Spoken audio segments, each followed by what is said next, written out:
নির্বাচনের তফসিলে যা যা আছে: নির্বাচন 12 ফেব্রুয়ারি, গণভোট 12 ফেব্রুয়ারি,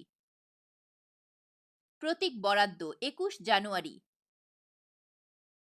চূড়ান্ত প্রার্থী তালিকা 21 জানুয়ারি, প্রচার শুরু 22 জানুয়ারি, ভোটার 12,76,95,183 জন, পুরুষ ভোটার 6,48,14,907 জন, নারী ভোটার 6,28,79,000। মনোনয়নপত্র জমার শেষ তারিখ 29 ডিসেম্বর।